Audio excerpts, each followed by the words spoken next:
What's up, and welcome back to the Kinda Funny Gamescast. As always, I'm Tim Geddes, joined by one of the coolest dudes in video games, Greg Miller. Hello, Tim. How are you? I'm doing very well, and I can't wait to talk to you about everything that's been going on today. And not just you. We also have the new face of video games, my 30 under 30 brothers in arms, Blessing Adeoye Jr. Tim, I have opened my Blessing Super Fun Game Release Calendar 2022. And Tim, do you know what season it is? No. It's about to be review season. And I'm very excited for it. Like, we're a few weeks away for a lot happening. Yeah, I thought it was even more clever than that. I thought it was Yeah. season or something. lame. God of War season. The season of the witch. Bandicoot or something. Season of the Coot.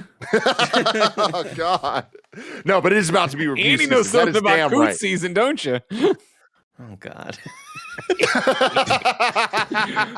And joining us, I'm so sorry that you have to be here with us today, but it is the one and only Nitro Rifle, Andy Cortez. Hello, everybody. Great afternoon. I played a lot of God of War on PC today. It's so good. Oh my God. I popped into that stream like as much as I could today. And it is such a gorgeous game. And it's one of those things where I know it's running on PC, so I know it has the newfangled this and that or whatever. This is one of those rare times where it's not looking at a game being like, oh man, this is how I remembered it looking from, the 90s. We're talking about a game from 2018. And I'm not looking at it like this is how I remember it looking. I'm looking at it like, did it really look this fucking good? Yeah, Holy shit. And like, not only that, I watched the Stranger fight in the beginning that you did. God, that game is incredible. And I know, someone's saying God of War 2018 is incredible. The least hot take you could possibly have, right?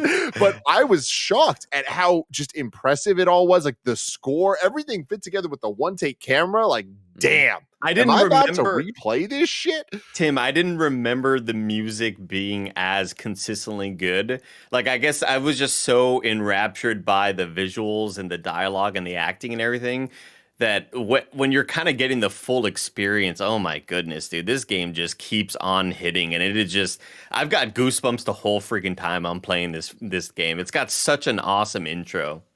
Yeah. Truly incredible, man. You can go check that out on youtube.com/kindafunnyplays. Andy playing through the first, how long did you play? The whole first couple hours? Well, I started late because Greg put me on a special assignment.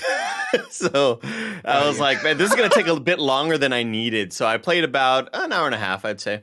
Bear, show the assignment. Show the people Andy's amazing work here. Look at this. The uncanny Xbox. You nailed it. Crushed it. I'm so proud of you, Andy. It's perfect.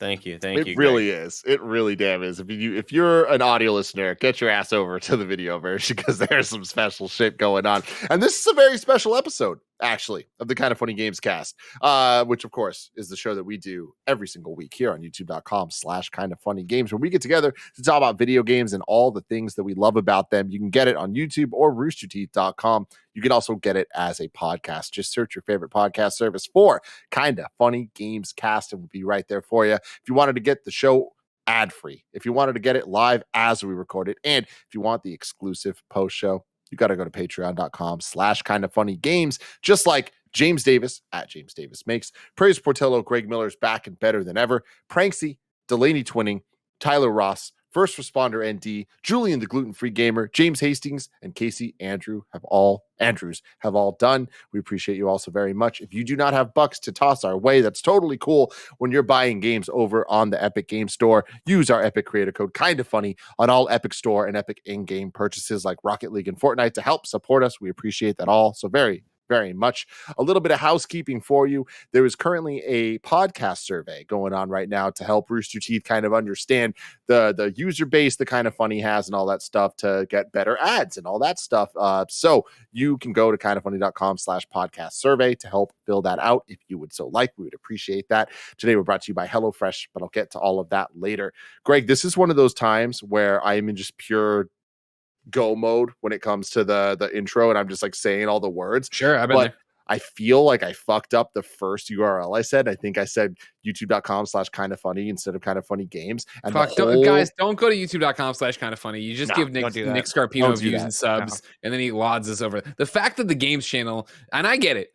I fucking get it, all right? I'm Greg. I'm celebrating Mhm. 15 years doing this professionally. And I understand you all got introduced to me as an audio podcast. We see the audio numbers. The audio numbers are insane. The fact that it's year 7 of KindaFunny and KindaFunny Games still hasn't taken over KindaFunny is outrageous. Have you seen the conversations Andy, Tim, Nick, and I have on youtube.com/KindaFunny? Is a Very hot dog a poignant. sandwich? We're going to ruin Tim's birthday. That shit's outperforming Xbox? What are you talking about? I just love it. But the point I was making is I thought I messed up the URL and I couldn't stop thinking about the fact that I missed the URL, Sure. but I was still I was halfway through all the rigmarole. And I don't know what it says about me that I've done this so long that like I can simultaneously be thinking about that and worrying about it and just keep talking and just like do the rest of it. But Means here you're we are. professional. Here we are. That's one way to A put it. pro's pro, professional's professional right there. And you know what professionals do, Andy Cortez? What do they do? They're able to pivot at a moment's notice. And that's exactly what we're Whoa. doing today. We've been looking Whoa. forward to this episode for a long time. The 2022 video game predictions here are kind of funny. We're punting that shit because this is a once in a lifetime news story that dropped today. Xbox to acquire Activision Blizzard. There was an amazing episode of KindaFunny Games Daily. I recommend all of you go check that one out, even if it's a little bit outdated by the time you're listening to it. It was Greg and Gary Whitta, but we had Dynamite Poppins from Blessing and from Paris, whole bunch of cool people. Wow. What an amazing episode. So much news to talk about, so much going on. Here we are. I want to talk about it with you guys too. And I want to get Andy's thoughts. I want to get more Blessing thoughts. And of course, I want to delve even deeper with one Greg Miller. You guys wrote a lot of questions in over on the Games Daily reader mail stuff. So we're going to get to some of that. But really, this is going to be an unstructured Gamescast, more unstructured than normal even, where it is just kind of a deep dive into all this stuff. I'm kind of looking at it as a predictions episode of what is this going to mean, but not a predictions episode in the way of like, let's try to beat each other and come up with numbers and predict what's actually going to happen. It's more about predicting potential futures. We're going to be the Doctor Strange in this situation, and we're going to like discuss the 14 million different options that might go on because see everything of at this, once. Got of it. this news. Yeah. Greg, if somebody somehow missed the news because they were too busy rewatching the Cuphead Netflix trailer for the 17th time Jesus today. fucking Christ. God, that shit looks good though. Barrett, you see that? Barrett Courtney No. the ones to do. No, I have not. Check All right, the trailer let's watch it, out. Let's watch it together after this because I've not seen it either. Yo, we'll do that in the post show. It is right. awesome. But moving on from that, Greg Miller, can you give us the top level update? Thank you. Thank you for this. Top level update. What happened this morning?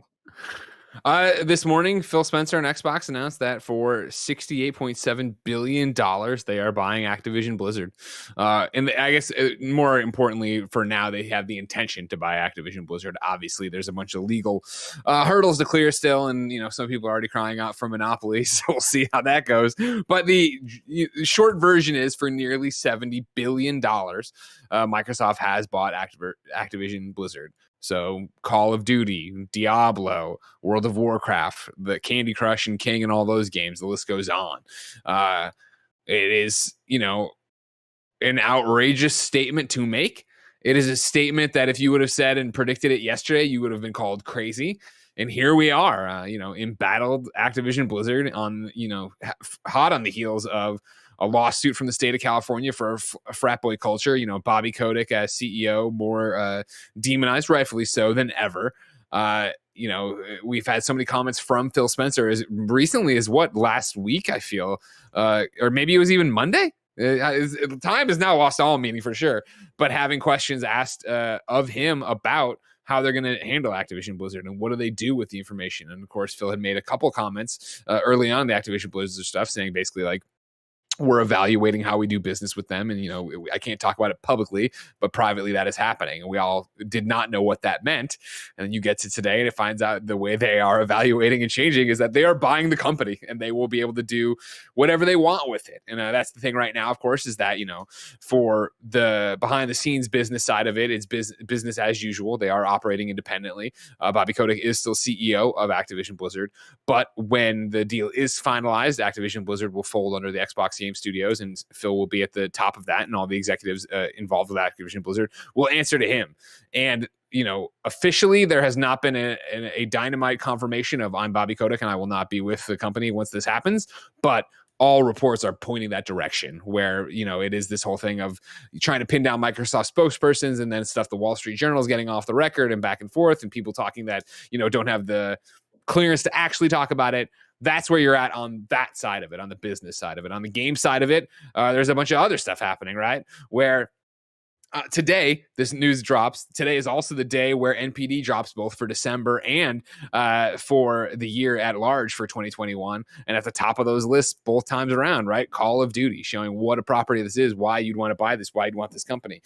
You know, Phil has gone on the record in his post as saying, like, you know, they're going to be bringing these games to Game Pass, right? Upon close, we will offer as many Activision Blizzard games as we can within Xbox Game Pass and PC Game Pass, both new titles and games from Activision Blizzard's incredible catalog. We also announced today that Game Pass has more than 25 million subscribers. As always, we look forward to continuing to add more value and great games to Game Pass. Let me stop you right there real quick, just because I think this is important context for everybody. 25 million Xbox Game Pass subscribers as of this year. The last time we got an update was last year, and it was at 18 million. So not only have we seen a 7 million, that's a ridiculous percent increase over the last year, we are now about to get an even bigger increase from all this stuff. Like, these are just important numbers to keep in mind when we're talking about what this all is going to mean, where this isn't a, oh man, things were stalling out, so they're doing this to like skyrocket. It is, they're going up, and now this is just going to continue to speed that up and snowball. Yep. The other thing to toss in while we're on this conversation, of course, is that, you know, great, they're coming to Xbox Game Pass. Will they be exclusive? Are we going the Bethesda route with these games, stuff like Starfield? So far, the best we have on that from Phil is from Bloomberg's Dina Bass, who tweeted out this statement and added it to our article, of course. But it's Phil Spencer. I'll just say to players out there who are playing Activision Blizzard games on Sony's platform, it's not our intent to pull communities away from that platform, and we remain committed to that, he said in the interview. Of course, we talked about this at length on Games Daily. We had Paris Lilly on there, of course, from the KindaFunny Xcast, and somebody who was obviously following so much of the Bethesda stuff when there was a debate of what is going to go on there. And at the time, Paris had infamously said, you don't spend $7 billion to keep things the way they were when he's talking about Bethesda. Today, he reiterated that you don't spend $70 billion to keep things the way they are. I read into this quote of, it's not our intent to pull communities away from the platform. He's talking about people who are playing Call of Duty now. He's talking about Warzone players right now. He's talking about very specific games. I think you'd be going forward. Your new Call of Duties will be, once this deal's finalized, maybe even down the road a little bit, will be exclusive to Xbox. What does that mean for an ongoing platform like Warzone? I think they wouldn't just end it. I don't think they would just rip it away. I think it would be a Minecraft kind of situation. But that's what we'll be talking about, obviously, throughout this show. So I shouldn't even be doing that. Those are the facts, Jack. I think I got you through the big ones there, Tim. Yeah, that was great. Now, with that, like before we get into even the broader conversation itself, I just want to have the conversation of, is this the biggest news in video game history? Because we're talking not just about, a major acquisition, like even something like a Bethesda. We are talking about Activision, the creators of Call of Duty, that are the, highest selling game for a decade, blah, blah, blah, all that stuff. Like, I think back, and I saw Roger worked on a great TikTok video. You can get on KindaFunny Games TikTok this morning that was clipping out Greg and Gary talking about it, about, is this the biggest day in KindaFunny Games daily history? And it got me kind of thinking back, and it's crazy because we've been doing this show since 2017, and thinking back into all the different times there's been news stories of episodes I've been on or not on. I would argue that the biggest news story I've ever been on was Xbox announcing Game Pass and announcing that first-party games were going to be coming to Game Pass day one. And that felt unreal back a couple of years ago, but here we are years in. They've proven it works, and that is the plan. And yes, that means that Crackdown 3 is going to come day one, but that also means, whoa, watch out. But back then, Andy, that's what that meant, right? It was Sea of Thieves, like expansion or whatever, but like it was like, okay, cool. But now we're years into that, and we see that does mean Forza Horizon. That does mean Halo Infinite. That does mean XYZ going forward, right? So that was crazy. And then we get the Xbox acquires Bethesda news, and we got to see the last year how that shook out and what that meant in terms of, okay, they're announcing the acquisition. And a thing to keep in mind there, Bethesda was a privately traded company as opposed to Activision, which is publicly. So whole different set of issues that they're going to have to deal with all this. Another thing I wanted to say was in terms of when this plan is now, or when the acquisition is supposed to be done, and it's by fiscal year 2023, which would be June 30th, 2023. So it would start as early as this July, but as late as next end of June, that all this could actually like shake out before they're allowed to act as separate entities, Activision and Microsoft. So we shouldn't expect to see anything coming up too soon. But anyways, I'm already getting too far into this. Like the 1-2-3 punch of Game Pass announcing day one first party things, acquiring Bethesda, and then now acquiring Activision. I easily think this is the biggest piece of video game news I have been ever around to cover. Andy Cortez, do you mean I'd love to hear from you. that we've been alive, or you mean professionally? I mean, I think both. Okay, just To making some sure extent, that we have the right guidelines for what we're talking about.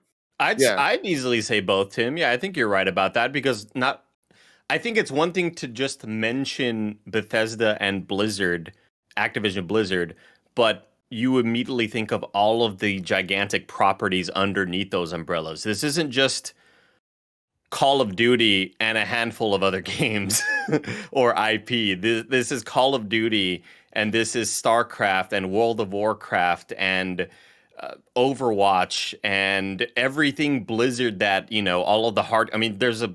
BlizzCon is a thing for a reason, and there's a hardcore fan base there. This has got to be it. This has got to be the biggest news in video game history. First off, Phil Spencer, you took my prediction for that was going to be my prediction, Tim. I was going to say Xbox is going to buy Activision Blizzard, everybody. So I guess I get a point for that anyway. If we were going to stick with it, if we were going to stick with this being our yearly predictions, I was going to open with, well, Tim, we're recording this on Monday. Let's just be like, I think Microsoft's going to buy just Blizzard, not Activision. No, I'll be 100% honest with you. My prediction, one of my predictions is going to be that Bobby Kotick is going to be out this year. And that will, obviously, we've heard the rumors that that's going to be taking place whenever the deal is done in 2023. So it might be this year. It could be this year. You're right. It could be this year. And I just want to comment on that first and kind of get that out of the way because we talked about it a bit before, before Games Daily when we were reacting to the Moon Knight trailer earlier. Moon Knight. And I know a lot of people's immediate thoughts are, well, fuck him. He's getting paid. There really is no justice. And while I agree that a rich guy is going to get even richer, I think it'd be a lot more of a gut punch if Bobby Kotick was making $300,000 a year and was a terrible dirtbag, awful human being, and now he's going to make multi-millions a year because of this deal. Like, I think that would be an even bigger gut punch. But to me, it's like, look, whatever they have to do to get him out of there and ensure that these employees are going to have a place to work at where they don't hate their workplace and they don't hate who their bosses are and they don't dread going to work and wondering what's the next thing I have to deal with today. I just want to make art. I just want to make a game and have fun.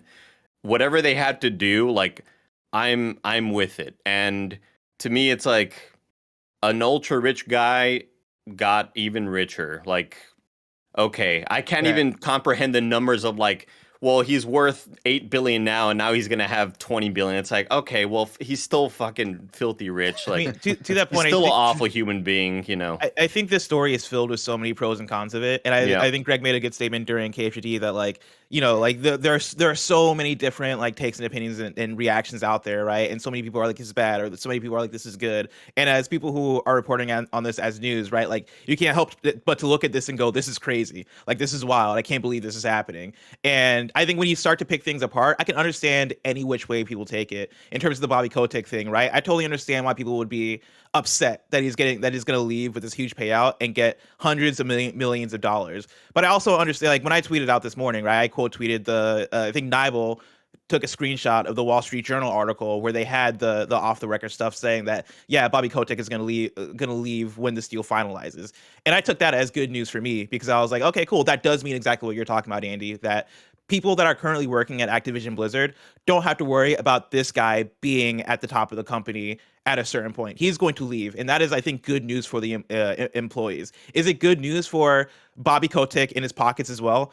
Yeah, and that is the unfortunate side of it. But yeah, I think there's also way more we can look at in terms of like corporate consolidation and how shitty and scary that can be. But then you look at how it frees up studios creatively to kind of do what they want to do, as opposed to every single Activision studio working on Call of Duty. And again, there are so many different things we can pick apart in terms of this being good news and this being bad news. Yeah, right. You said it was the worst good news and the best bad news or something like that. Is how it was going through. And it's accurate. Yeah. But it's also one of those things that, and I, hate to be a naysayer about it or, a dose of reality, but this is how it was always going to end for Bobby Kotick, right? Even if he was removed by the shareholders, he still has a golden parachute. That's corporate America, right? Like, unless it was they found him like trafficking drugs or straight up murdering people and there was going to be like a legal thing, which there wasn't going to be, right? He's just a shitty person, not a murderer. Like, this is how it was going to shake out. And so I think you have to, as you already said, like poignantly, right, is like focus on, all right, cool, we're getting what we want. And we're getting what we want for the people who work at Activision Blizzard. So hopefully that a new regime comes in and straightens things out and makes it so you're not ashamed to work there. So you're not launching games and feeling terrible because there's an audience that is like, well, shit, should I even buy this? Should I even play this? I don't want to do this. Or you talk about it and there's just, before you can even critically now talk about a game, you see it torn down by the fact that, the parent company is so awful. And this is the thing we talk about all the time of bad parent companies equaling ass decisions that then, roll back down on the very workers that are the ones being abused. Can you imagine if Phil Spencer not only did all this acquisition stuff and said, hey, devs, I promise a bright future for everybody involved. And also, I know why Bobby Kotick was on Jeffrey Epstein's Black Book. Like, oh my gosh, he would just be the god of all gods. Phil Spencer for president. I'm blowing it wide open. Was he in the Black Book? Was Bobby Kotick on this guy's Black Book? Yeah. Yeah. Oh, Jesus Christ. All right, maybe he was just a horrible fucking. Maybe there is a legal thing going on there. I don't know. Jumping off of what you're just saying there, Andy, about like bringing Phil into this, I think it's a extremely important like aspect of all this, that despite Activision Blizzard's whole situation in the last year being in the same way that I just started the show saying like, is today the biggest news in video game history? Like, I think that what happened last year was not one news story, but kind of just the worst year in video game history in terms of news stories. And like that all is, it's everywhere in the industry in different ways, but there is no bigger example of it at its worst than Activision Blizzard and Bobby Kotick and everything that we've been talking about. And for Xbox and Microsoft to, there's two ways to look at it. Of course, there's always it's about the money. And at the end of the day, yes, it is about the money, but the money comes from the creation of these things and the understanding of these things, and who is creating and understanding these things, I think, is very important. And I think when you look at the team at Microsoft over the last decade, the last 5 years specifically, we've seen them take the right steps. We've seen them like look at what their leadership looks like, what their teams look like they're and sound like, and where they come from, and their focus on accessibility and all this stuff that you can easily look at and be like, oh, they're just doing that because that's like the hot topic of the moment to get the brownie points. But like, I think deeper than that, there is an actual real desire to change the direction of the ships and to make sure that the gaming industry is vibrant and going to be building a new foundation, I guess is kind of what I'm saying. And I just think it's a bold move to make this acquisition at this time, with Kotick being where he is and with Phil Spencer being where he is. It is putting a target on Phil Spencer. And I see them promoting Phil Spencer to CEO of Microsoft Gaming. Like, think about that title. Think about the power that has. This shows that they have a level of trust in him across the board, that he can take this, and he is the guy. And of course, he's not doing it alone, but he is the face. He is the one on the blog post. He is the one that, reading between the lines on this is being like, yeah, I'm taking this problem on and we're going to try our best to fix it. And I think that is so incredibly powerful for where the industry is at as a whole, that, yeah, sure, take the IP, take all the games and take all that stuff. That's all important. And we're going to talk a lot about that. But I think that this does signify Microsoft believing that not only is Game Pass the future and all that stuff, that a safe culture at workplace in games industry positions is the future and needs to be the present. And I think that they've done a very good job building it. Could be better, of course, could be better, blah, blah, blah. I really think that it's in the right hands, and this is a very, very, very significant step forward. Andy, you had your hand raised.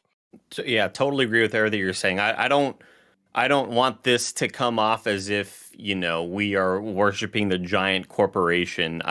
We're just worshiping Phil Spencer. Just worshiping Phil Spencer.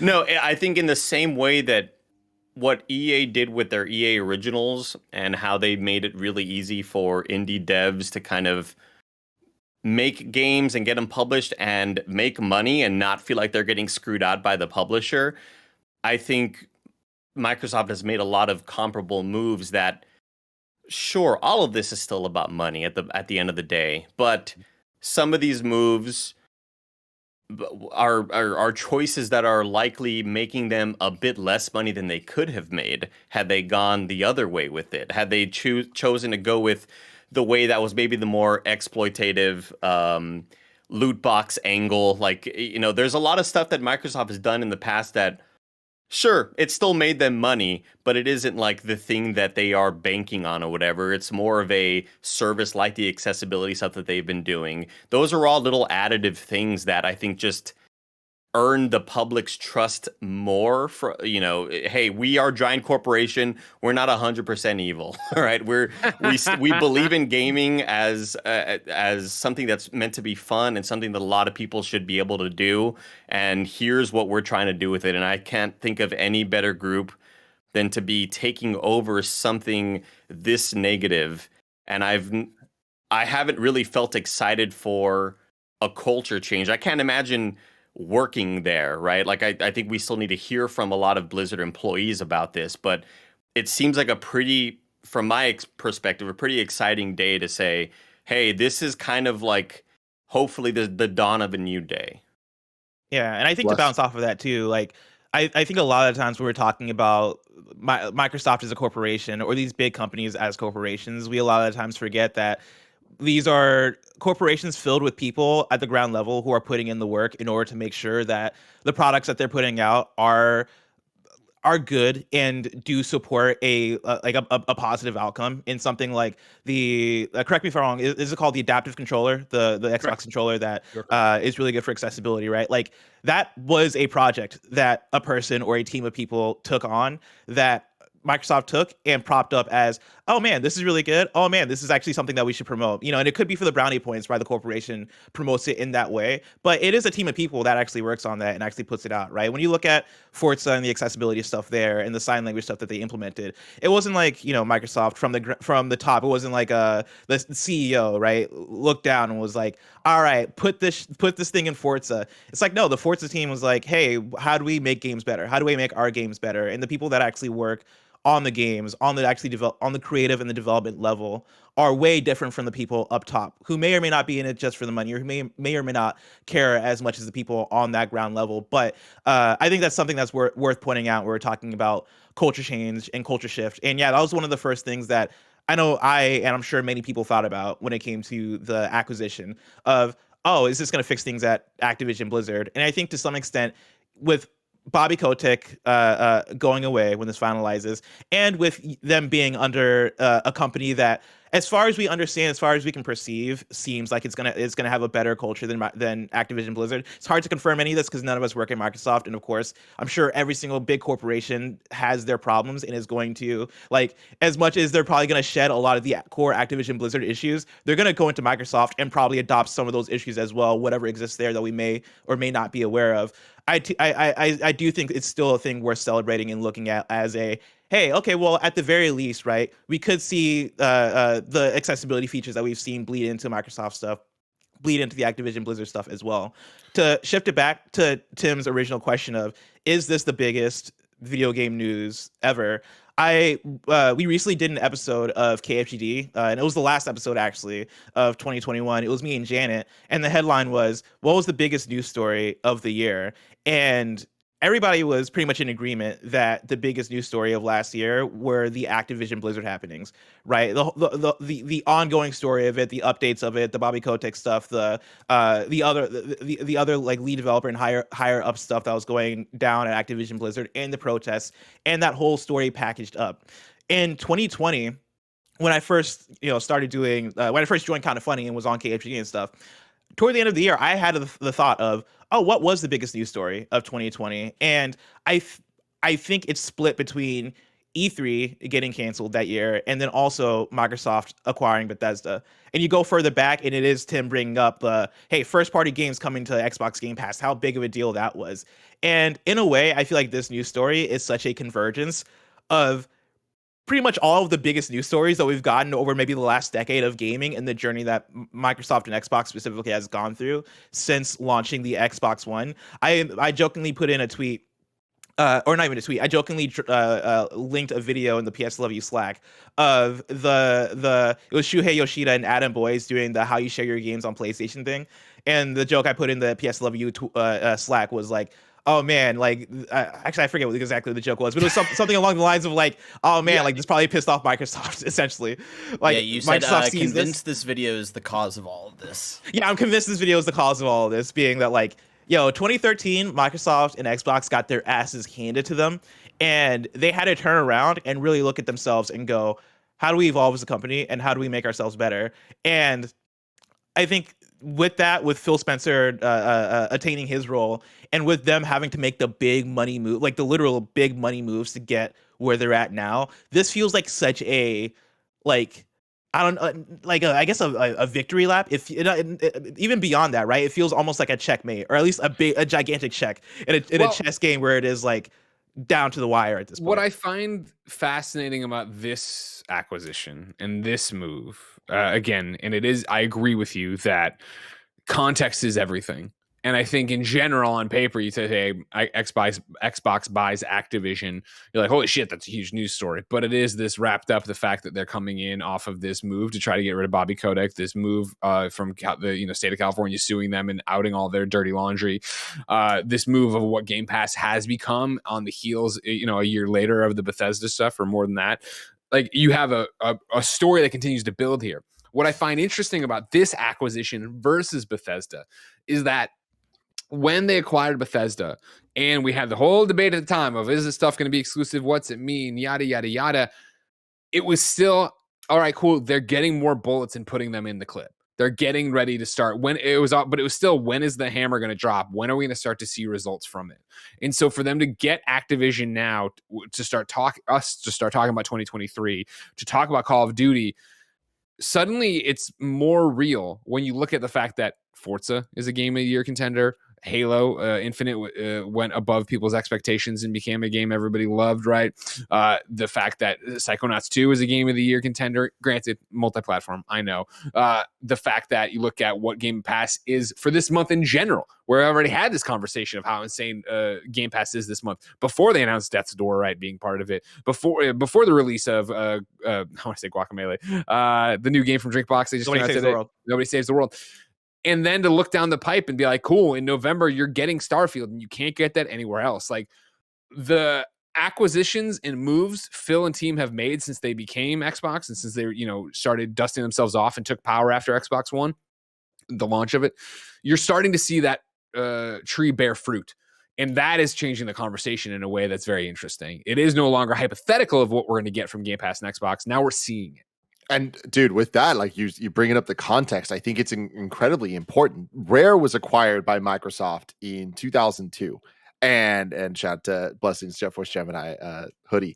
But that's crazy to think about, because to me, that was my first time as a fan back in 2002. Obviously, I was in middle school.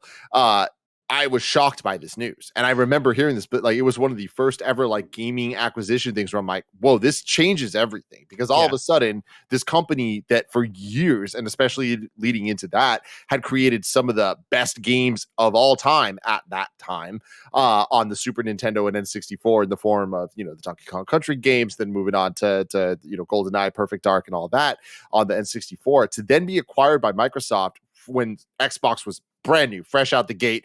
They were the Halo guys, and that was pretty much all they did. And then to see them squander Rare Yeah. in there for generations, right? Like to not have a good Perfect Dark, to have Cameo come out, to have whatever Banjo-Kazooie game, nuts and bolts, like, and then just blah, blah, blah. But then Sea of Thieves, and then, you know, we're getting eventually whatever what was it called, Everwild, if we do whatever.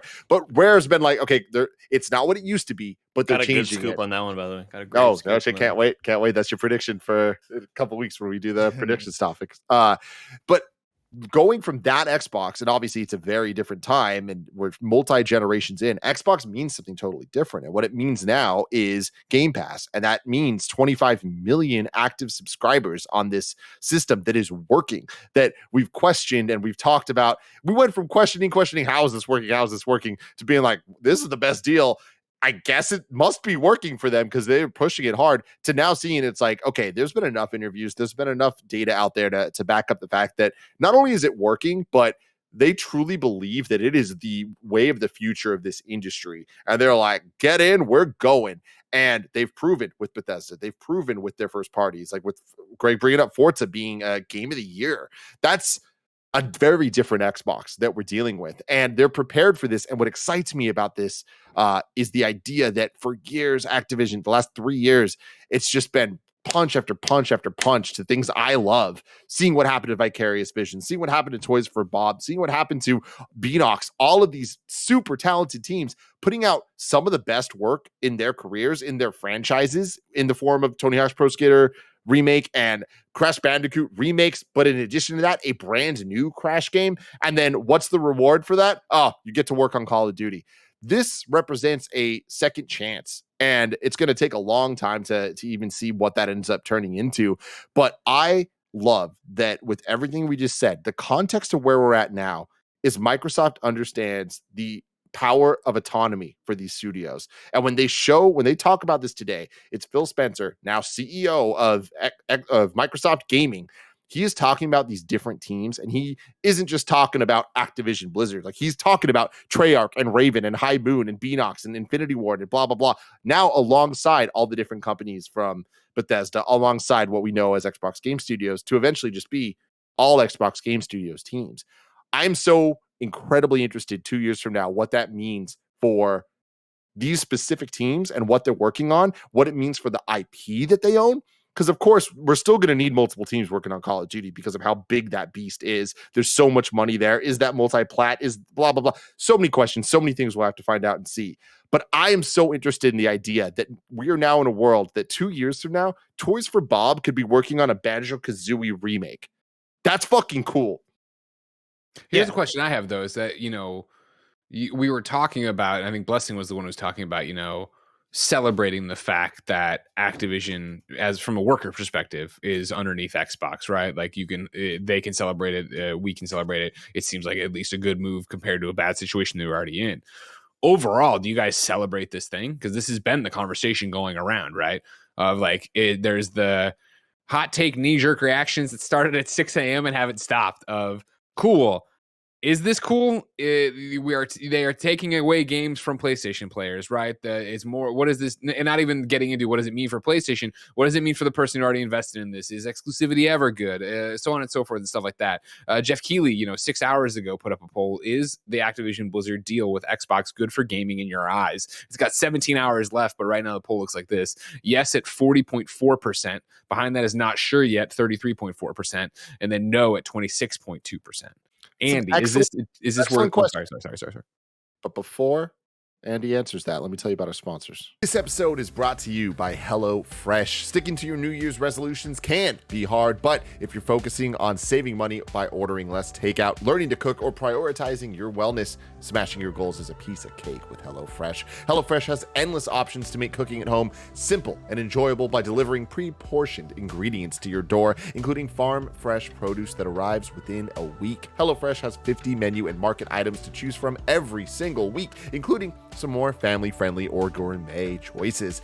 Kevin Coelho, Paula Coelho, they've been loving HelloFresh. They, of course, Paula, being a vegetarian, like the options of having the vegetarian stuff, and they've been having some fantastic meals over there in their Coelho household. Go to HelloFresh.com/KindaFunny16 and use code KindaFunny16 for up to 16 free meals and 3 free gifts. That's HelloFresh.com/KindaFunny16 and use code KindaFunny16 for up to 16 free meals and 3 free gifts. Go for it, Andy.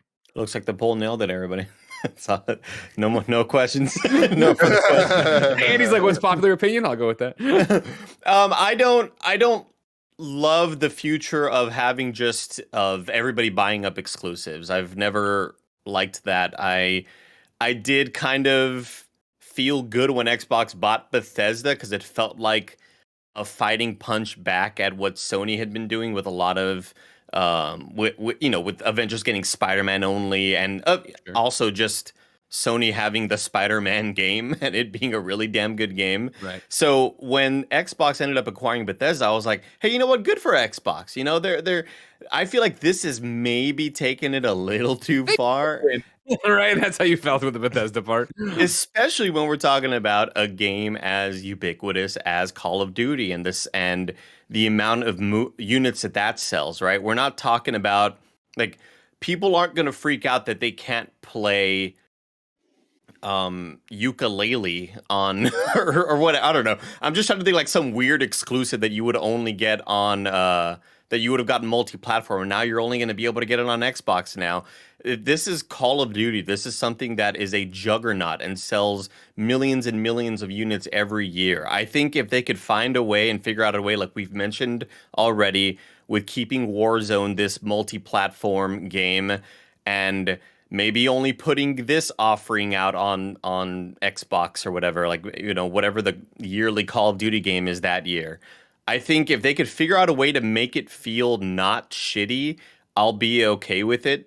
But until then, I am kind of worried about the PlayStation fan base and them losing out on, you know, not being able to play the next Overwatch, not being able to play the next, well, I guess when I think of StarCraft and Warcraft, those are definitely PC games, but it's definitely something to worry about. As I talked to Gary about today, like definitely think that'll be something they push forward with. Of all right, cool. Now that we own you guys, and obviously Game Pass there's PC Game Pass. I do think you'll see them really push on getting those games on Xbox and try to open it up that way. Sure, you could pay $60 to get it on PlayStation, or you just get it with Xbox or whatever. You get it with Game Pass. Well, I just mean getting PCs like stuff like StarCraft onto Xbox. I don't mean I think Xbox. I think PlayStation's out in the cold. I don't think they'll do that for sure. Got it. Oh, really? Yeah. So, I don't know. It does feel not great at the beginning. And now selfishly, I go save Overwatch 2. Here we go, baby. Like we're back. Hire back Jeff Kaplan and let's save Overwatch 2, make Overwatch great again. And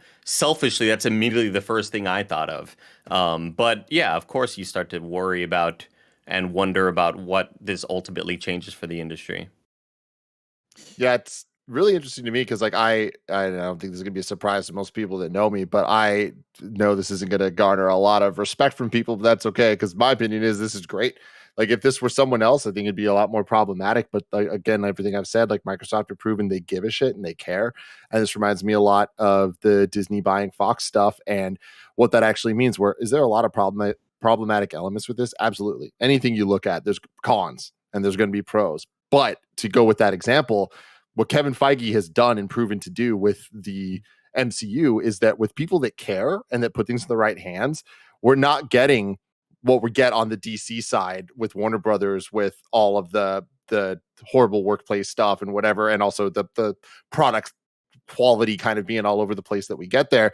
We get a cohesive vision of people that care in a pipeline for people that care and love these products that they're making. Because at the end of the day, whether it's video games or movies, these are products we're talking about with people that make them. So if people are being supported to make the products that they want to make for people that want to consume them, I think that that's only a good thing. And if this allows more of those products to be made and make more people more money while getting more people the ability to play them, I think that that's great, especially because we're not talking about there being this gobbled up, every single person's in one boat. This is still Microsoft. Like a very interesting thing that Daniel Ahmad was tweeting about is the top 5 gaming companies right now in terms of money, where Tencent is at a little under 30 billion, Sony at 22 billion, Nintendo at 15, and Microsoft at 13, and the NetEase at 8. Those numbers are really interesting to me because I wouldn't necessarily have pegged Sony at number 2, despite it being PlayStation, just because of all the mobile game stuff and all the blah, blah, blah. When you're talking about Tencent and all that, an interesting thing there, though, is Microsoft and Activision deal put together, they would come in at number 3 at 21.9 billion, but still behind Sony, despite all of this with Activision. Like, that's kind of surprising when you really start looking at the realities of what this means. And the other side of that is the realities are Xbox acquiring Activision is going to allow so many more people to be able to play these games because of Game Pass, whether it's on a Series X, a Series S, which is another option they have, or I've been saying this for years, the inevitable dongle they're going to sell for $50 to make any smart TV be able to play these games for dollars a month. Like, there's so much good here that of course there's cons, but I think that all combined with the fact that this is going to give franchises and IP that are owned by Activision that aren't Call of Duty a chance to exist is a great thing. And to Andy's point, Warzone's still going to be everywhere. The inevitable snarky comment that I had when Phil Spencer is on his earnings or on this call and saying, I'm really excited about today's news, everybody. With this acquisition, we are now the 3rd behind Tencent and Sony. And I was like, damn, still? Like, what the fuck? That's all I had to say. Immediately I thought like, oh, damn. All right. Damn. Shit. Still 3rd place, huh? Oh, man, that's like when you get like Forrest 30 or 30, you tell your parents and they're like, oh, cool. So like, you a doctor yet? Yeah. Didn't happen to me. But like, still 29 above you. Yeah, it's like, damn, 30 and 30. Yeah. But yeah, for me, I see this as a bad thing. And it's tough because when you ask the question of, is this overall good or bad? We're talking about so many things happening at once with this acquisition, right? We're talking about what's happening with Bobby Kotick. We're talking about the games. We're talking about the studios. We're talking about so much. And I don't think it's 100% good or bad, right? I think there are so many good things that do come with this acquisition, but I still come out on the other side of it going, corporate consolidation overall as a whole, I think is scary. And I do think it's bad for the industry. Because we talk about right now, Xbox being led by Phil Spencer is a thing that I think generally we like and generally a thing that we believe in and we appreciate their approach right now. But we don't know that that's always going to be the case. We don't know what Xbox looks like 10 years from now. And at any point, things could change and Xbox could turn into a company that does things in a way where we're like, oh, that's shitty. Oh, the culture there now sucks. Oh, Phil Spencer leaves, somebody else takes over, and oh, now the whole strategy changes. And I think that's the thing that's very possible. I think that's the thing that exists. I love the clip that Barrett just pulled up of the clip from Parks and Rec of the what was it? Barrett, Verizon, Exxon, Chipotle. Yeah. Chipotle. I think it's to be Verzottle. Yeah. It's a thing that I think is very scary on the business side of it, and it just now means that there is more IP and more companies and more, I guess, like big organizations and brands under this one corporation that has control over how those operate. And like removed from the context, removed from like the idea of it being Microsoft and it being Activision Blizzard and Activision Blizzard already being a company that was shaking and having issues, I do think it leads to less creativity and less freedom in terms of the different kinds of games we can get, the different ways we can see games appear on different platforms, what you can do with certain things. When you look at the context of it being Activision Blizzard and Microsoft, you get less fearful about it, but I do still in my gut just don't like corporate consolidation in this way. That said, I do look at the IP and I do look at the studios and I get excited for the idea of Call of Duty maybe not having to be yearly or not every single Activision studio having to work on Call of Duty. Being right? a support team, yeah. Yeah, like being a support team, or what Andy said of like Overwatch 2 possibly being saved, right? Like these are all things that are reality. And I have a page up that is like a VGC article that went up this morning because like they're thinking in 3 dimensions, right? Like they have an article that is a list of every single Activision Blizzard IP that they own that now Xbox owns, right? And they just have it's bullet points. And I'm looking through, and there's a lot of IP here, most of which that like I'm sure most of us don't really care about too deeply. Like how many of us are out here being like, oh, Microsoft put out Prototype or put out Singularity or Soldier of Fortune or whatever. But they might. That's the thing, though. They might, and Activision wouldn't have. That is the thing, is that Activision wouldn't have, and also now we are looking back at things like Tony Hawk. We're looking back at things like Spyro the Dragon, Sekiro, baby, and Guitar Hero, right? And all these other IP that can now be worked on by the Activision studios that get freed up, or even by Microsoft studios that are already there, but that's the studios, right? You have that freedom to switch and mix things around in the way where when Bethesda first got bought by Microsoft, the question on our minds was, oh, is Obsidian going to make New Vegas too? Even though they're not, like, that was a possibility, right? If they wanted to do that, they could do that. Now, like, you have all these other studios, and if Rare isn't able to get Everwild off the ground, could Rare make a Crash game or a Spyro game? Like, these are things that are fucking possible now, and I think that's pretty insane. A negative thing about it that I immediately think of is, damn, it sucks that this is what it took for us to feel better about these employees. Like, this drastic of a thing is what it took to feel better about people working in and working comfortably and not feeling like they're constantly under threat and worried about their futures in the industry because they have terrible people working above them. And we go, oh yeah, hell yeah. Like, now they're gonna, hopefully this changes the work culture. But it sucks that this is what it took to just kind of buy people out, and hopefully we say, all right, go away. Situation. Please. Yeah, it's like, it's such a drastic ass thing. But I on the plus side, like what Blessing and Tim have already mentioned, I do hope that they were able to look at all these studios that are essentially Call of Duty studios and say, well, maybe we can definitely scale that back. Like, Call of Duty is still going to be a juggernaut. It's not only a juggernaut because we have 5 support studios working on it or whatever it is.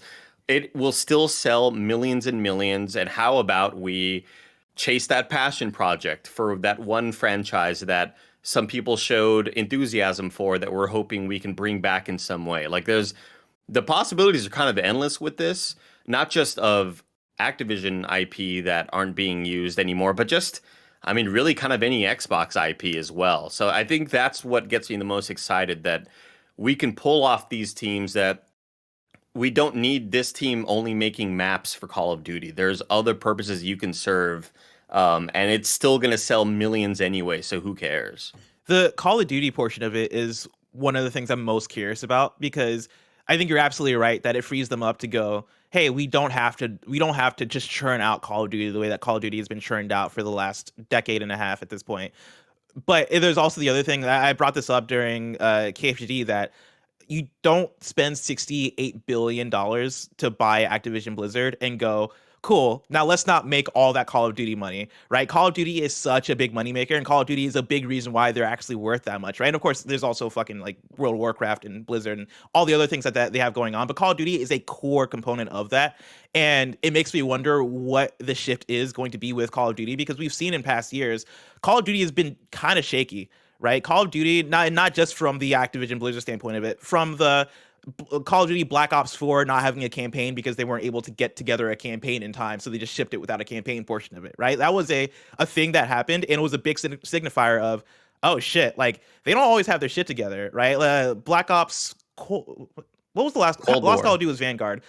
2 years ago, I think it was Black Ops Cold War. When that came out, I think that was like out of order, right? Because there's typically 3 studios that make Call of Duty, and yeah, they jumped one. They jumped one, and I believe, correct me if I'm wrong, I believe that was just because of the difficulties they were having developing the game and getting the game out the door, so they had to switch things up. Call of Duty, I think, was already kind of on in a weird, unstable place with what this yearly structure has been, and if I had to guess a move, the move I would guess would be to, cool, let's go back to Call of Duty being the 2 biggest brands of Call of Duty, right? Let it be just Call of Duty Black Ops and Call of Duty Modern Warfare, and rotate between the 2, and have it be similar to the Assassin's Creed cadence of you're on, you're on, you're off. You're on, you're on, you're off. And have it be a thing of, cool, there's 2 Call of Duties. You have Call of Duty Warzone, which is always ongoing, and then free up some of the other studios to work on more stuff for Microsoft. That way people aren't getting over Call of Duty, but people are also getting the Call of Duty stuff that they want the most, which I would say is probably Modern Warfare and Black Ops.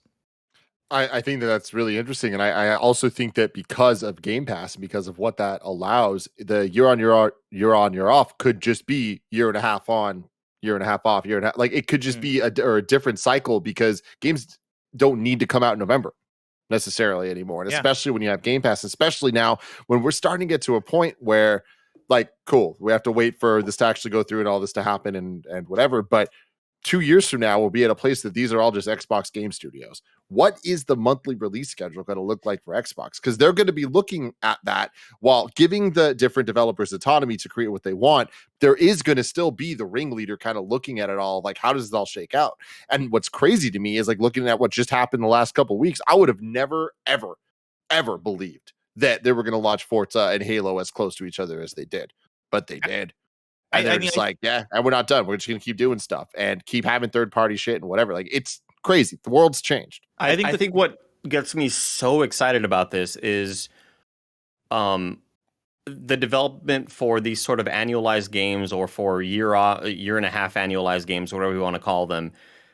To see the love and care, and to see the amount that they listened to feedback for Halo Infinite. And I know it's still not in a perfect spot, but with how communicative they are, and with a lot of the executives at Xbox seeing how important that community is to Halo Infinite, and how it has continued to succeed in the game space as a multiplayer game. It didn't just come out and die on the vine after a couple of weeks. It is still being played by a lot of people.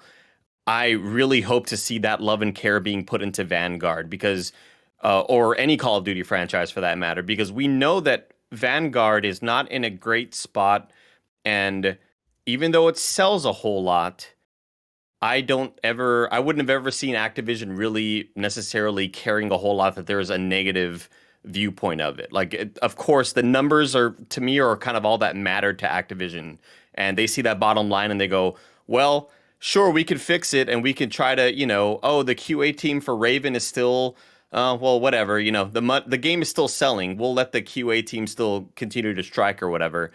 But I don't see that happening under an Xbox leadership. I don't see Phil Spencer seeing that happen and being cool with that. I feel like that is something, the culture that they've kind of shown what Halo and 343 can do. I really see those changes being implemented and hopefully kind of taken over a lot of the other bigger studios. So that's what gets me really excited. Go ahead, Greg.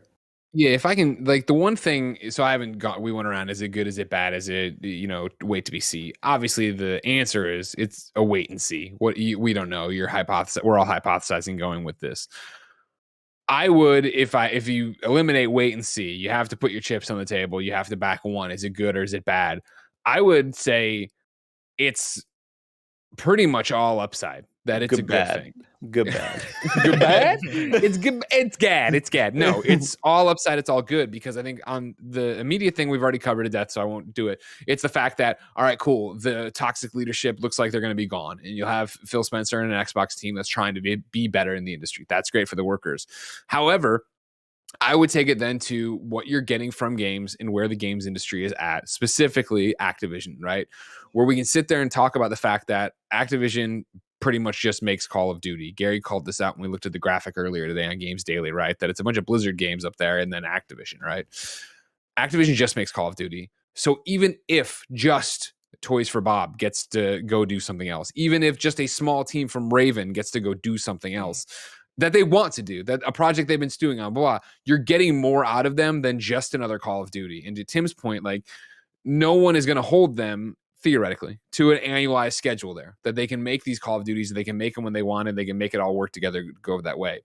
The other thing I think that gets lost is, yes, consolidation is scary, especially when we talk about something as big, a player that is as big as Activision Blizzard, right?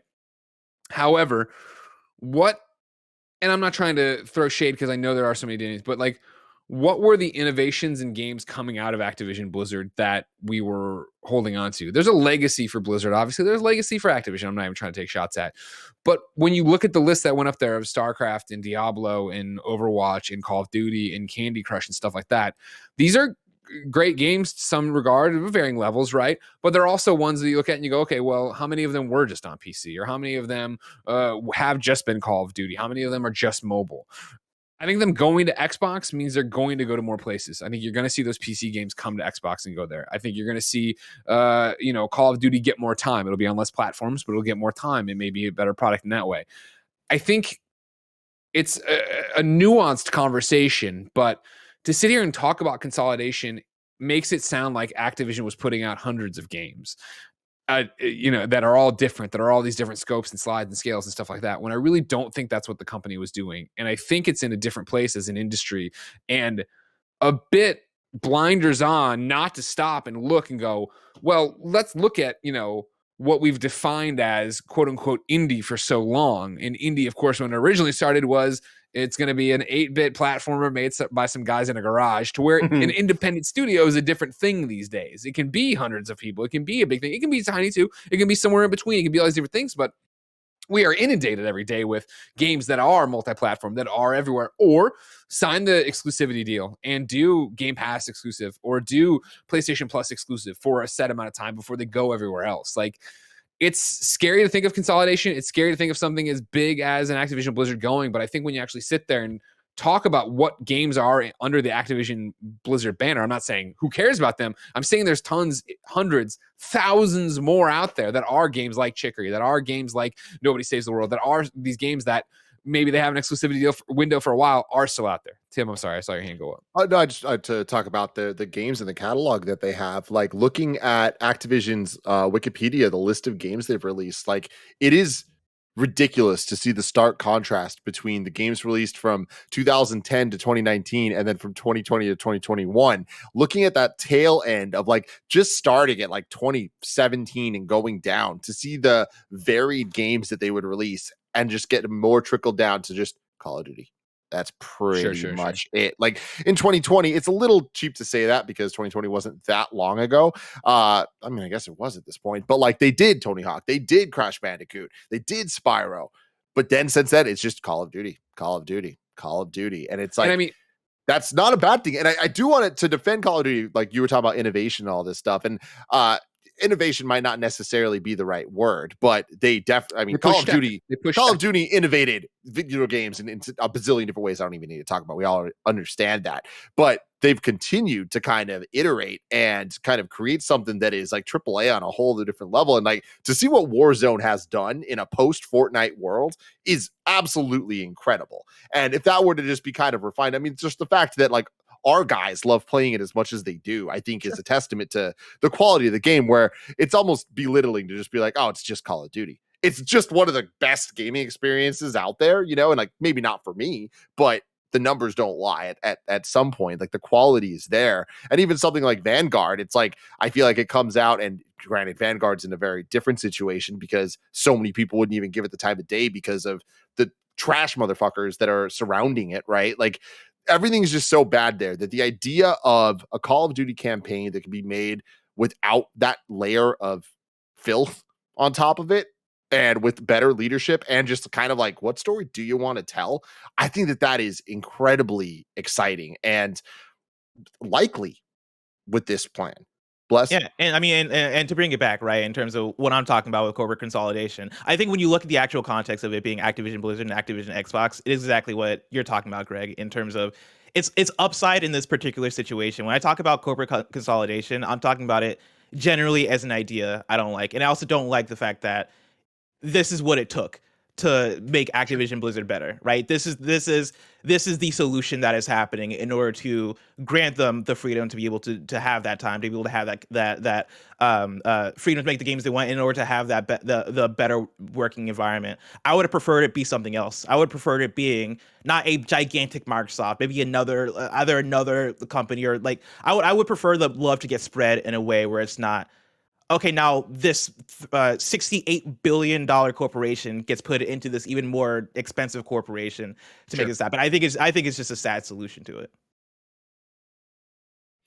Going off of that, I mean, it's interesting to think about the other guys now, right? Where we have like that list that I was saying from Daniel Ahmad, like Tencent at number one, right? Like, I feel like if this news was Tencent acquired Activision, this conversation would be a little different than we're having right now, right? Like, like, I don't think that we're celebrating acquisition. I think that for those of us that are, we're celebrating Microsoft acquiring, and what that actually means. And again, we're talking about context and all that stuff earlier, but going down from Sony being number 2 at 22 and then Nintendo at 15, both of those surprised me. And like, to different extents. Like, we know that the Switch is like selling ridiculously well. The PlayStation 5 literally can't stay on shelves. It's this $500 thing that people are buying and buying the games, and the numbers come with that. And the proof is there with the sales numbers for all of the core first party titles from Sony. Like when Horizon Forbidden West comes out next month, it's going to cross. It's going to cross 10 million in sales. Andy.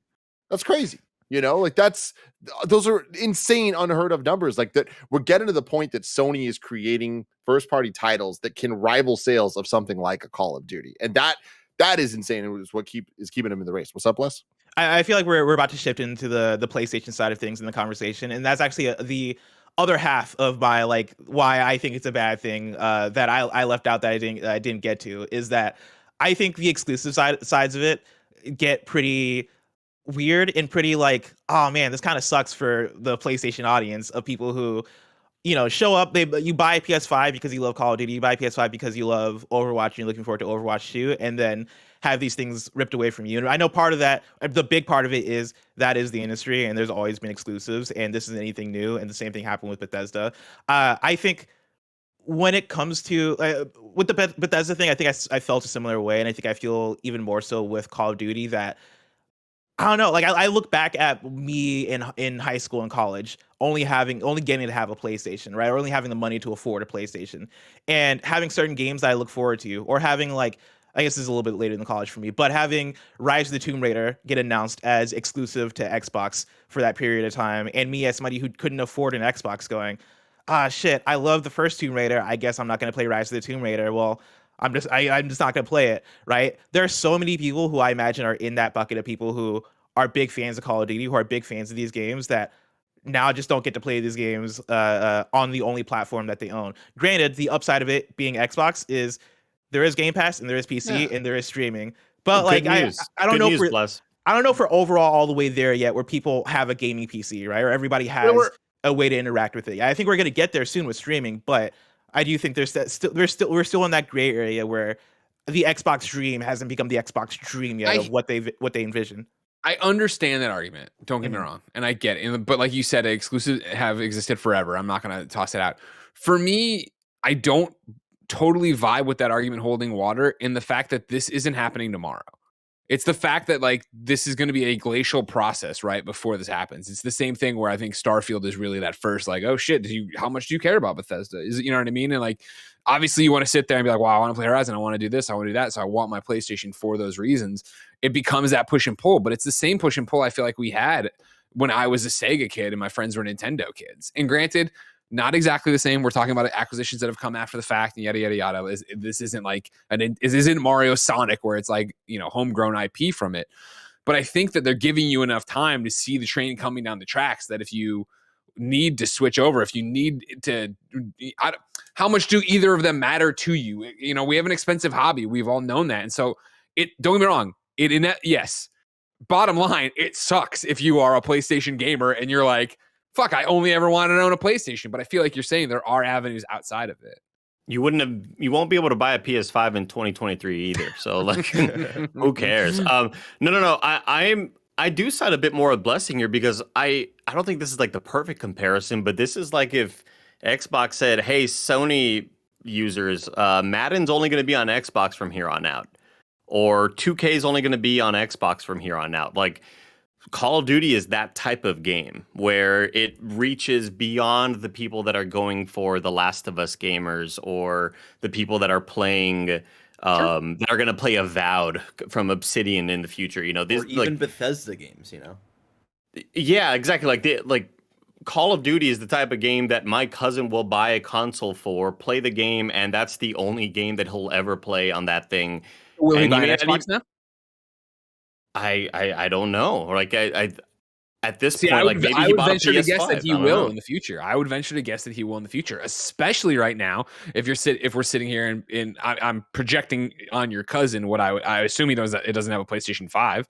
That he's rocking a PlayStation 4 in this scenario. I don't know if they play on PlayStation in general, but I would think that's what this is and why it's a smart move for Microsoft of all right, cool, let's put more weight on the scale that when you sit there and you go, what's the next gen console I want to get? Well, I have the S, which is cheaper than all of them. I can go to the Xbox Series X, I can get a PlayStation, but what are the pros, cons, what's in the back of the box? Remember, I used to buy the console and had all the games laid out on it. Don't get me wrong, I'm not I'm not saying this is why it's okay or wow. I'm just saying I think capitalism. it feels a bit dirtier when it is we're going to take this from you to do that, as opposed to like. Sure. And going again, I feel like what I'm saying we're is hypocritical. Speculating a lot. We're speculating. We're talking about stuff that isn't even fully cemented or whatever, but I would feel a lot more okay with this if we were in between console cycles. If maybe the series consoles and the PS5s had not come out yet, I feel like I would be a lot better about that, because some people will buy one console for the next 6, 7, 8 years and not think about getting an extra console. And if those people just bought a PS5, if they were able to get one, you may not have Call of Duty in next year or the year after that, you know? The one thing I've seen a lot of people going around being like, and this is I think a funny take. It's not wholly wrong or anything like that. It's just funny. Of like, man, it just sucks that PlayStation built this armada of studios and great games and great IP, and Xbox's answer is to buy things away to try to build their own, right? And I think in the chat right now, the live one, Devinster says, this whole time people have been saying we have no reason for having an Xbox platform. Xbox's goal here is to make you enter the Xbox ecosystem. We've been asking for years what would make us do just that, and here we are. And again, like, yeah, they didn't create Call of Duty. They didn't do the thing, but they fucking threw some money at it and got it and are trying to give you a reason to go buy that system or get on Xbox Game Pass at least. But my thing is, like, and of course we're making a lot of assumptions here, but I assume that they're going to make these properties better, and they're going to be better because they're quote unquote exclusive and tied to a thing, because somebody cares about making them better on this specific platform. This reminds me a lot of the argument of the streaming wars that are happening between Disney Plus and HBO Max and Netflix and all this stuff.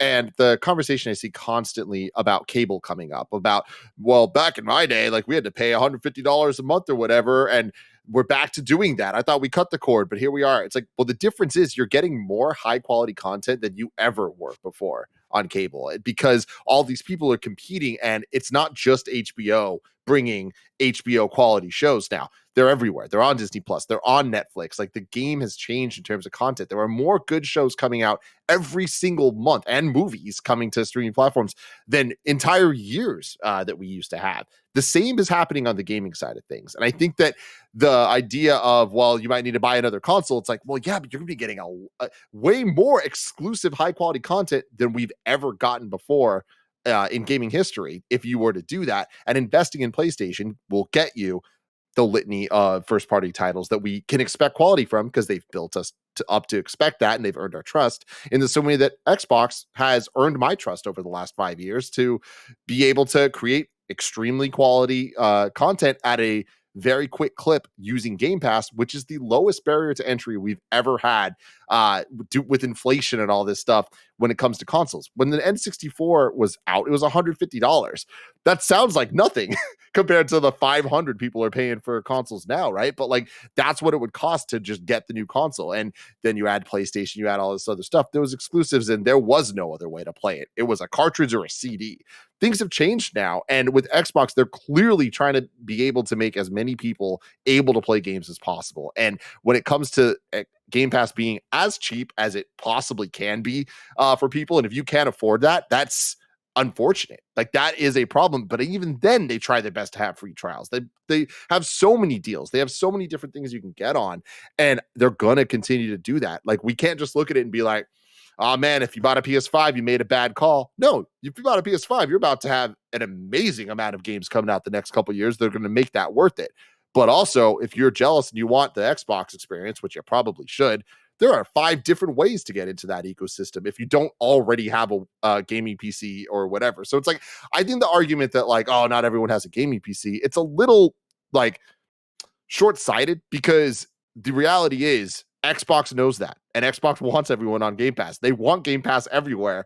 And I guarantee, in the same way that this news took the world by storm today, like, how did all of us not know this? How do we not know anyone that knew this news? You know what I mean? I guarantee there's conversations going on with every major TV provider, every manufacturer for smart devices and stuff, to get Xbox Game Pass literally everywhere, including PlayStation, including Nintendo. Those conversations might not turn into something, but they're happening. I guarantee it. On the Ouya. Whew, I've been waiting. A reason to Game's on dust it Luna. off, you know? You put it on a little play date. You know what I mean? I can't wait for that A little thing. play date. But Andy, me and you're gonna play the play day. This is gonna be a fun time. We're gonna have a play day. We're gonna crank it together. Let's crank it together. Uh-huh. Oh, Jesus God. So- Yeah, Taking this conversation in a slightly different way. So we're talking a little bit just about the PlayStation thing, and I'm sure on PS I Love You and many other shows, we're going to be talking about like what can PlayStation do to compete, all that different stuff. I don't want to do that here. I want to talk about things like Ubisoft and EA. I That's hope the nobody first thing I acquires thought them. of.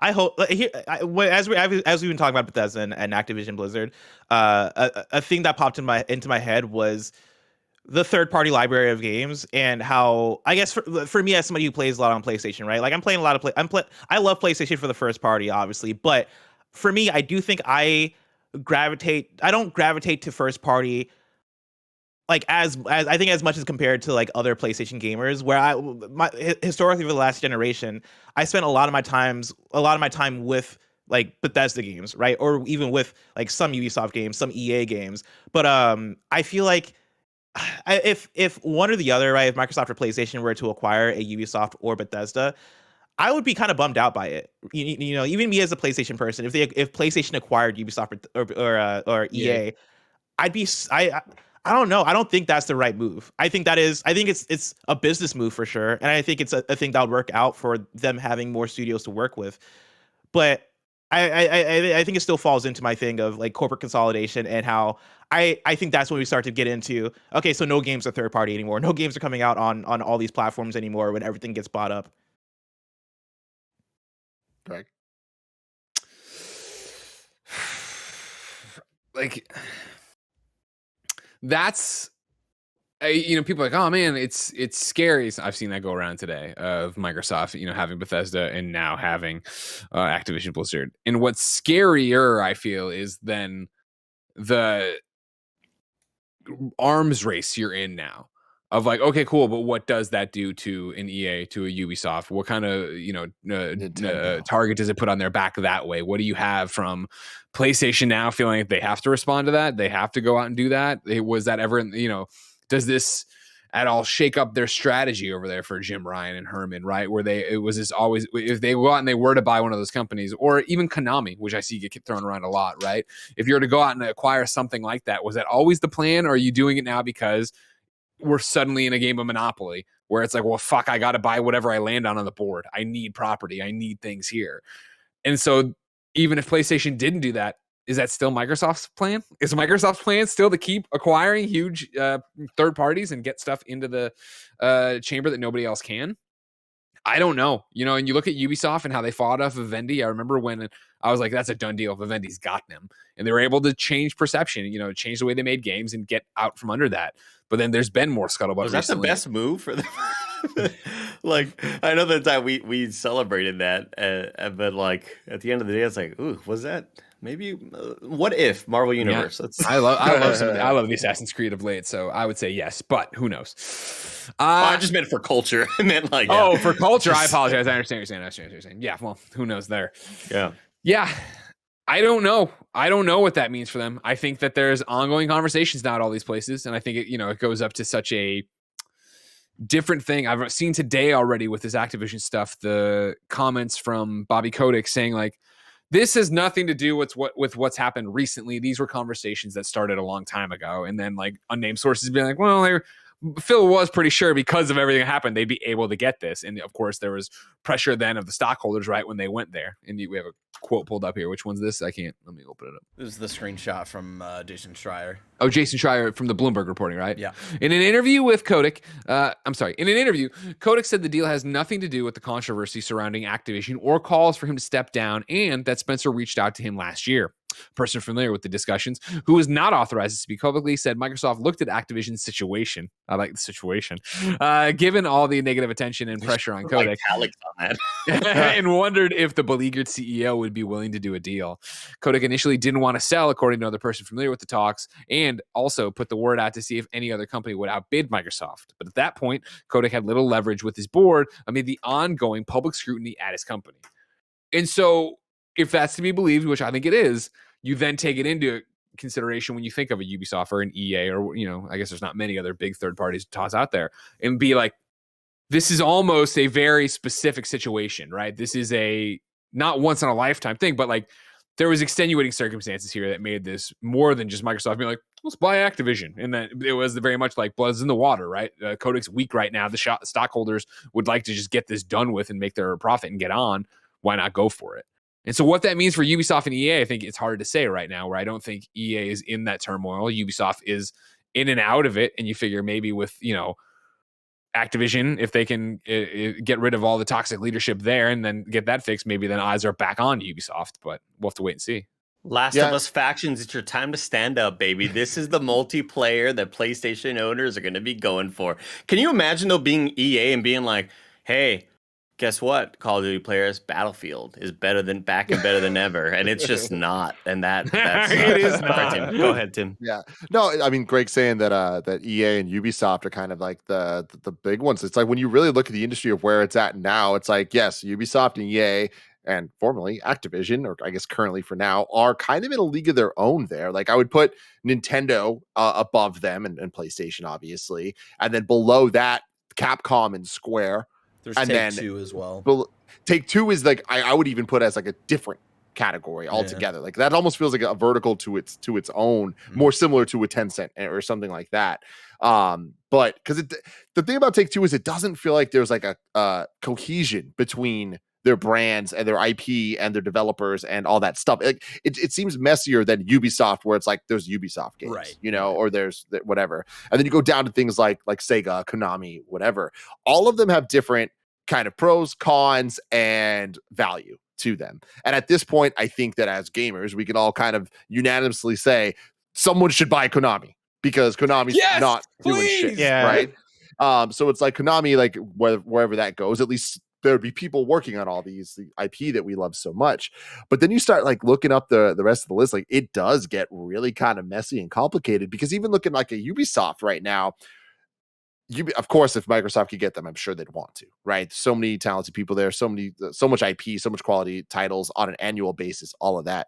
But they do have their deal with Game Pass and UB Play or whatever it is, right? On the EA side, they do have their deal with EA Origin and all this. Like, it's already, the benefits are already kind of there in a roundabout way, which is interesting to see that we don't necessarily need acquisitions for Xbox to be gaining a foothold in all of this. And that's why it's interesting to see it go this way. Again, Activision, I think, is a very specific case as we just went through, but it did seem like partnerships were going to be the thing going forward. As you've seen, Ubisoft do this lately and then EA before them. But even Ubisoft, right, is partnered up and has the Amazon Luna channel. Like they're out there pushing that thing. They're getting their brand there. They're going by the old adage, right, that we try to, which is, of course, you can't direct someone to a .com anymore. You need to be where their eyes are.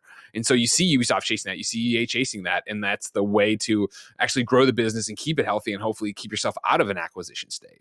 And so, like you look at them, but I don't know if they're, and obviously nobody's too big to be purchased anymore. But it's like, if you would have listed off all these companies, you would have been like, oh, like who's going to get bought by either Microsoft or Sony? It'd be like, oh, Konami for sure. Isn't there Sega for sure? Like there's a whole bunch of people in there. I can see. Well, who? Square. Capcom. Said Wham. I was like, who's Wham? Yeah, Square, right? Yeah. I mean, inevitably, Square and Capcom are going to get bought, and Konami. I think all three will be bought by somebody. And I think another interesting thing to bring up is those are Japanese companies, whereas like all these big ones we're talking about are Western companies so far. Like even like Bethesda, there's just like a different kind of culture when it comes to these things and how games are made and all of that. And I'm very interested in the fact that it seems like right now the Western companies are all kind of being acquired together with Microsoft. Meanwhile, Nintendo, Sony, Capcom, Square, all the Japanese companies are doing their own thing. Does that remain? Does that last? I think it does for a while, but I just think it's an interesting thing to kind of point out and think about. That's the question that I've been wondering, if they continue in the steps that they've been making of continuing to purchase Western publishers or developers, because there's the big question today. Does this, raise any red flags for antitrust and all that stuff? Mm-hmm. When does it get to that point?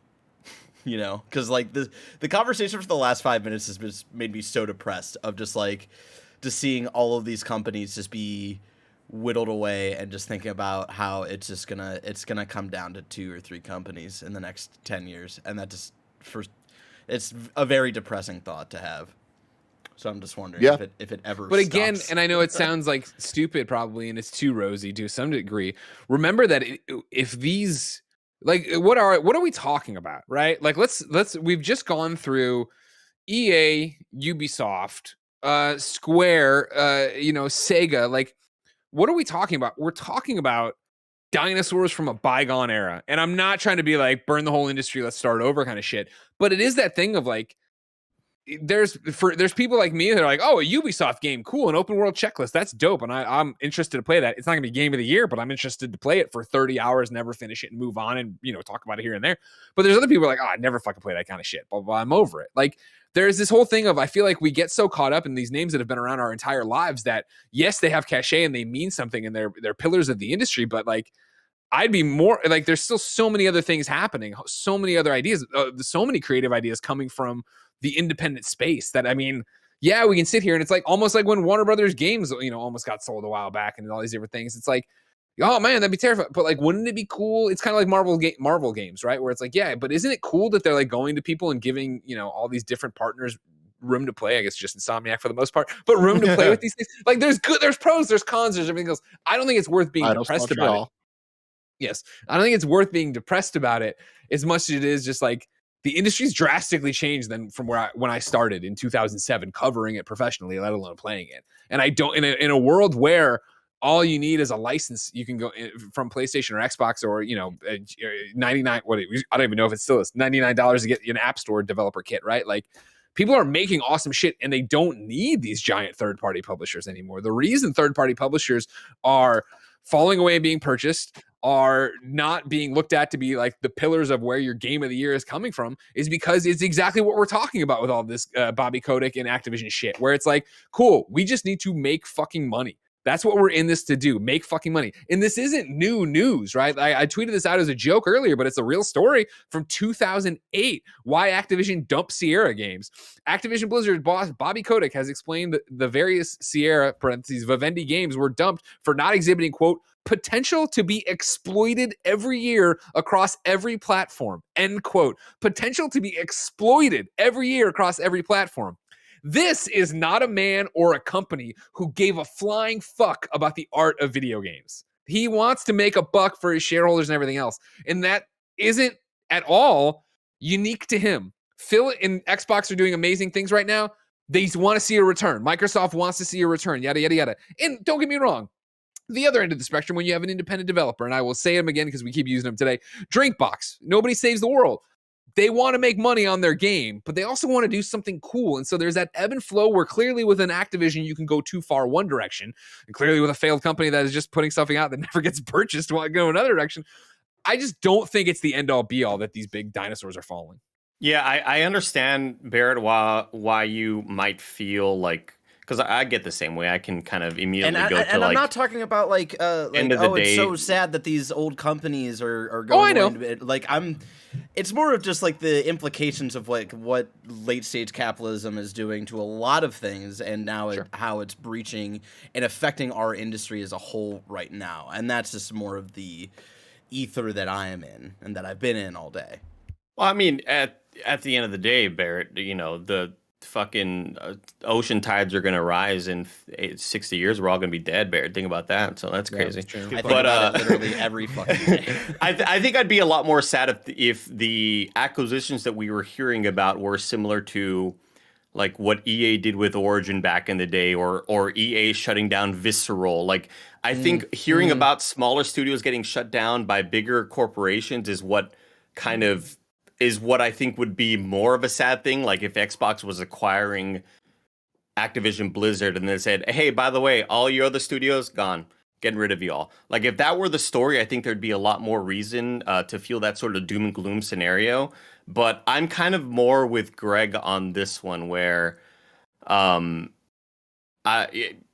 just think about these old studios and I don't really necessarily think that, like, what are we necessarily losing aside from the will to live, Barrett. I mean, it's I mean, I get, but again, it's less about what we're losing and more about the continued power that we're giving very, very, very little few companies. Yeah, and I think that's where I agree with Barrett, is that I think once we start sweeping away third parties under three big corporations, that's where that's where I feel like things are kind of dying in terms of like the vibrancy of the video games industry. I understand what you're talking about, Greg, in terms of like things aren't vibrant as they are when you look at like the issues that we have at Ubisoft and Activision, and when you look at like Konami not even putting out games anymore, but them holding on to the Metal Gear IP and all this other shit that's going on. I think we're in a, not to be depressing, right? I think we're kind of in a lose-lose in terms of each and any other way. And so like the way that the exciting thing, that I think that makes Xbox acquiring Activision, acquiring companies the exciting thing, because at least right now, at the very least, we trust Microsoft with these companies. But like when we talk about EA and Square Enix in these companies, right? Like the thought of, because I know we're gonna have this conversation, it's probably gonna be the next PSLW of how does PlayStation respond? Because I don't think PlayStation sits here, watches Microsoft acquire Bethesda last year, watches Microsoft acquire Activision Blizzard, and go, all right, cool, let's announce another partnership with Jade Raymond. It's like, no, you guys are gonna fucking buy people. And when PlayStation inevitably buys when they buy a Square Enix or they buy a Ubisoft, I do think that PlayStation operates different from Microsoft, where PlayStation, I think, will be hands-on, and PlayStation will convert those publishers and companies and studios into PlayStation Studios type studios, which could be a good thing, could be a bad thing, depending on you like those studios already. Is it? Maybe Yes, who knows? it is. Do we like playing that's- quality video games? Yes, we do. I think there's a deeper conversation there, but I do understand where Tim comes from in terms of we see PlayStation Studios as being the pinnacle of putting out quadruple A video games, and so like, do you want every video game to be that? Sure, why not? But I do think that there is it's a slippery slope of, okay, cool, now everything is under the vision of like PlayStation, Xbox, or Nintendo, and now you do everything falls under these three creative visions or three, I guess, corporate visions of how these studios operate. And that's about it. And again, that is very like, it is me pushing things to the greatest degree. Indies do exist. Other studios will always exist, right? There's plenty of studios still making video games. But I think the business conversation gets me more anxious than like the pure creative conversation. I think the creative conversation is fun. The business conversation and talking about the monopolization of the industry and like turning these studios into, or these corporations into pure chess pieces so they can fucking like sell and buy each other is the thing that makes me go, is this okay? Is this right? Because something about this feels wrong. And again, I'm not a business person. I can't narrow down exactly why it feels that way. It just feels that way to me. I just want to say the companies are the third parties right now are already beholden to the other guys, to PlayStation and Xbox. So it's not, and Nintendo. It's not like they're not already in control of that shit. We got to wrap up the show pretty soon. But Andy, what's up? I just want to say something really quick that I don't think it's unnatural to feel that way, Blessing. And I think a lot of us felt that way when Disney bought Fox. After, Disney had just bought Star Wars about, 8 years prior to that or whatever it was. And since Disney purchased Fox, I was still like, I'm kind of worried about this. And then I saw New Mutants and I was like, this is the right choice. We deserve to live under this. We deserve to live under this society. That's all I had to say. That's all I got to say. And with that, I'm sure we're going to be talking about this for many, many years to come, because this is just beginning now. And honestly, I don't expect to see much or hear much about these anything official of this happening for at least 6 months, if not longer. But let us know in the comments below what you think about all of this. Stay tuned to PS I Love You, and especially Xcast later this week, where Mike, Gary, and Paris, I'm sure we're going to get all into their thoughts on this entire thing. I recommended you go listen to Games Daily. I still do. It was a fantastic episode. So much to talk about. Until next time, I love you all. Goodbye.